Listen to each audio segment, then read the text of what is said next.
Hello everyone, this is Harry's Movie. In this issue, let's watch an American adventure film, 6 Days 7 Nights. Monroe was a strong woman in the workplace. Her boyfriend, Frank, was romantic and rich. Frank knew that Monroe hadn't rested for a long time. He helped Monroe to apply for her boss for a 2-week vacation to prepare for a 6-day and 7-night trip to the tropical island. But when the two came to the airport, they found the charter company's flight was cancelled. So they temporarily assigned a small private cargo plane to serve them. The pilot, Quinn, and his plane look unreliable. Monroe worried about taking such a broken plane. She wanted Frank to find another company to charter, but Quinn on the side said that there was currently no direct plane to the island, and it took 3 days to get to the port by boat. As a last resort, the two could only sit on that plane. Sitting with them was a female assistant, Angelica, with a hot body.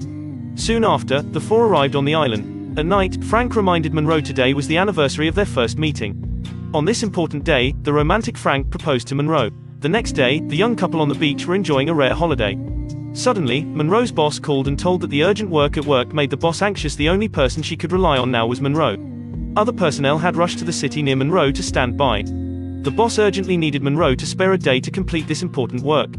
Under the strong request of her boss, Monroe took over the task. To get to the worksite as soon as possible, Monroe immediately found Quinn and spent a lot of money to cover his plane. Frank criticized Monroe's behavior, but he couldn't stop this strong woman who regarded her work as life. Angelica had a performance tonight. Frank was so angry that he didn't want to go with Monroe. So only Quinn and Monroe were on the plane. Unexpectedly, there was a thunderstorm on the way. Quinn didn't dare to take risks, so he turned around and turned back. On the way, lightning hit the plane, causing radio damage. For safety, Quinn could only make an emergency landing nearby. Finally, Quinn found a small island. But when he landed, he accidentally hit a rock and damaged the aircraft's landing gear. Now, these two were completely trapped on the desert island. The phone had no signal and the radio was broken. The plane was also hit hard. Fortunately, they also have a flare gun and a signal flare. This time, Frank and Angelica also received news of their partner missing. They quickly hired a search and rescue helicopter to look around. On a desert island, the two found a source of water in the forest. Suddenly, a pig that rushed out scared Monroe into the water. A water snake got in the crotch. Fortunately, at the critical moment, Quinn helped her. Later, Quinn beat a peacock to solve the food problem. Tonight, the two were eating barbecue and drinking coconut juice. They spent the first day on the deserted island in peace. The next morning, Monroe saw a plane passing by in the sky. However, Quinn slept very deeply holding the bottle. Monroe couldn't wake up Quinn. He pulled out the flare gun around his waist and launched a distress signal. Unexpectedly, Quinn turned around and hooked Monroe's feet, causing the signal to shoot off the tree next to it. The last hope was completely shattered. Quinn, who was awakened, suddenly became angry. But Monroe pointed to the plane and said it was all Quinn's fault. Looking at the plane in the sky, Quinn was furious. Because the jetliner was 600 km/h high in the sky. Maybe it couldn't even see a nuclear explosion, let alone a small flare. Without flare guns, they could only climb to the top of the mountain before dark to see if they could find other ways. On the way, they fell into a crack and almost became the food of the scorpion. Quinn concluded that they were blown 40 degrees southwest. So there should be a radio navigation signal tower on this island. As long as they climbed up to the top and turned off the signal tower, there would definitely be some staff coming here to repair. At dusk, they finally climbed to the top of the mountain. But they saw nothing. Quinn took out the map and found out that he had judged the wrong location. Unable to do anything, the two of them saw a ship docked in the distance through the telescope. They ran out excitedly back to the plane and rowed the life raft to the ship without stopping. But they didn't arrive until the sun rose. On the way, the boring Monroe suddenly gossiped about Quinn's emotional state. Quinn said he and Angelica were both casual people, just playing around. At first, his wife, who had lived with Quinn for 12 years, cheated on his friend, and that friend was also Quinn's business partner. After the divorce, Quinn sold half of the shares and came to the island alone and bought a plane and lived a simple and happy life. At this time, Monroe saw another ship docked. Quinn took the telescope and saw a pirate ship. He was so scared that he turned around and ran, but he was caught. The pirates immediately released their motorboats to chase and kill them. The two hurriedly jumped into the sea and swam desperately to the shore. But Monroe was exhausted just after climbing the hillside. As a last resort, Quinn had to let Monroe hide first. He distracted the pirates and waited for an opportunity to attack. Two pirates were tripped to the ground. Quinn took advantage of the situation and quickly hit the opponent. Unexpectedly, another pirate came to support and held Monroe. Just when the pirates were about to shoot Quinn, Monroe had an idea and lied that they had gold. She fooled the pirate and said she was a jewelry designer.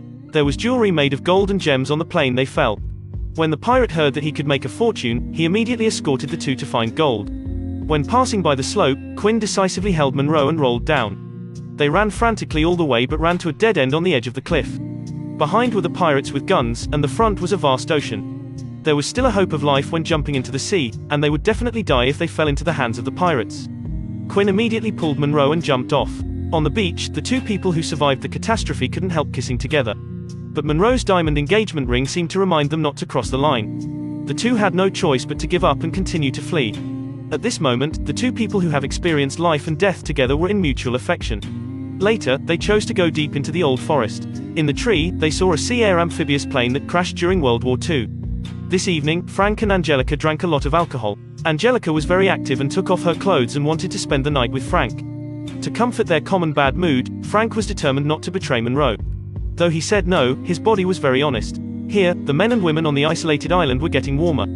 But in the end, they did not cross the line, choosing to hug each other to sleep. But because he couldn't sleep, Quinn looked up at the plane on the tree.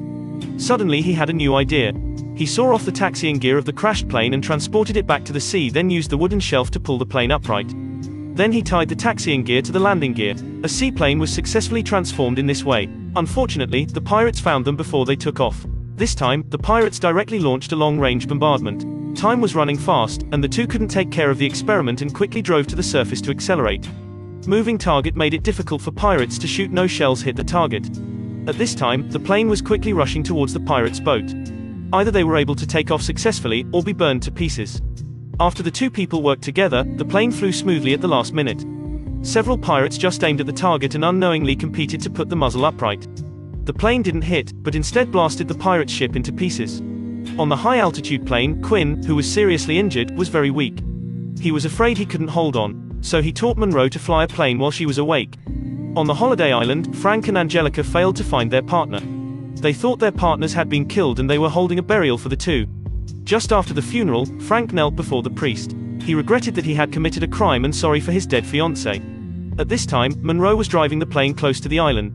And Quinn was unconscious. Monroe recalled Quinn's teaching while operating the plane to land. Finally, she stopped at the beach without any danger. Frank climbed onto the plane anxiously to rescue his fiancée, but Monroe stared at Quinn reluctantly. After returning to the hotel, Frank, with a guilty conscience, tried to solve his stupid things. But Monroe's mind was all about Quinn. She didn't even hear a word. This accident made Monroe fall in love with Quinn, and it made Quinn fall in love with Monroe. But Quinn said he didn't want to change his current state. They were people from different worlds. Monroe had her complicated urban life. Quinn had his simple pastoral life. No one could abandon the status quo and enter the other's world. They were different and could not seek each other, the two were only separated. In the airport, Frank and Monroe were worried. Monroe suddenly told Frank if they were overshadowed by this, they should not get married. Frank apologized as soon as he grasped Monroe's hands and confessed his one-night stand with Angelica. Seeing Monroe's doubts, Frank knew that he had revealed his secret. He asked Monroe what the shadow was. So Monroe confessed the story between her and Quinn. Frank felt very sad. It was supposed to be a romantic trip but ended up losing his unmarried fiancée. When boarding the plane, Monroe hesitated for a moment, but still got on the plane. At the same time, Quinn rushed to the airport. But the plane to New York has already started to take off. When he was in despair, Monroe walked down from the boarding platform. Quinn said he felt his life was too simple. Monroe said she felt her life was too complicated. We didn't know who we would meet and abandon our status quo to live with each other. In the end, the two kissed and hugged each other affectionately. Have you seen that? Years of calm emotions are not as good as a few days of life and death adventures. Okay, this is the end of this issue. Friends who like it, don't forget to like and subscribe. Thanks for watching, see you next time.